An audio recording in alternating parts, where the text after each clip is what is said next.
You know, the people in East Palestine, life doesn't stop, you know, even though they had this situation, this tragedy here.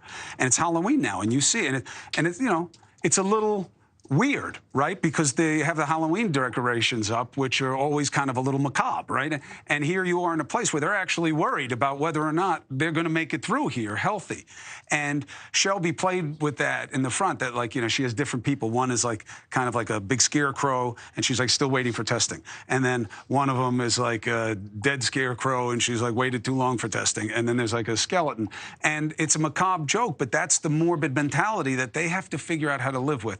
And Shelby was good enough to bring us into her home. And I wanted to ask, tell people, yesterday you said to me, tell them what you told me when we were in your backyard about what I thought I was smelling.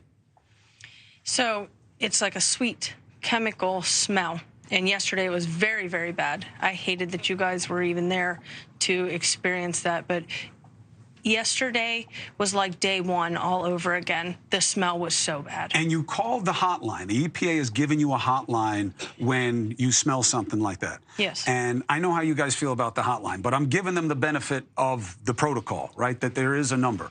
Did you get a response? No. The only thing that I got was they asked my name. They asked what I was smelling. I even asked them, do you need the address? No, we already have it. So and that was it. There was no, like, you got to leave or anything like that? It was... No.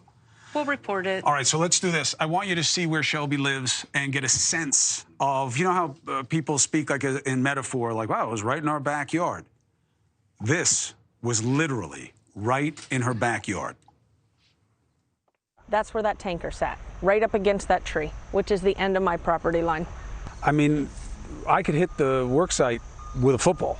Absolutely. Do you remember when they made the decision to light the chemicals as the best way of getting them to dissipate and what they thought would remove the danger? I just cried because I thought, oh my gosh, they're going to set those on fire. They could explode. I may never have a home to go home to.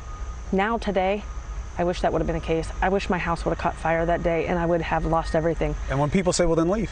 Yeah, I wish I could. But what do I do with the home that I'm still paying on? Mortgage. Who's going to buy my house?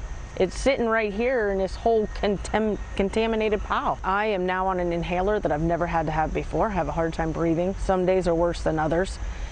Just walking down here, sometimes my breath I feel like I'm gasping for air at times. Now that smell that we smell, which is kind of sweet, kind of, you know, how would you describe it? A sweet chemical, something you've never smelt before. Today is the first day that I have smelt that since probably when we came back, right after. In all these months, you haven't smelled what we're smelling today? Not as bad as today. Why today? I don't know if it's because they're tearing up the streets, maybe 200 yards from us, they're tearing up the road that they are now saying is contaminated underneath. And they told you that smell was something to be careful about? Yes. And to the cynicism that says, you know, there's a deep pocket and you're looking for a paycheck, not that you're wrong to want it. What do you say? Maybe some people are, maybe they're not. Me, I'm not. I just want to be safe. I want a home that's safe for my kids and my grandkids to be at, and I want health insurance for them for the rest of their life because we don't know what's going to happen to us in 5 to 10 years. Those big holding tanks have the contaminated water. They put it there and then they find places to bring it. In fact, Charlie's home state in Michigan is one of the states that cut a deal to take stuff that's dug out of here, and I guess they're burying it. Trains keep moving. At the end of the day, the concern is that does this matter more than what happens to the places that they run through? 5 seconds. And look, that's Jessica's point, right? Is that this is about commerce. This is about money. And this is about how you balance safety with money. Hey, thank you for watching. Please go to newsnationnow.com, newsnationnow.com, and you can find NewsNation on your television provider. And don't forget to click the red subscribe button down below. Then you will get more of NewsNation's fact-driven coverage.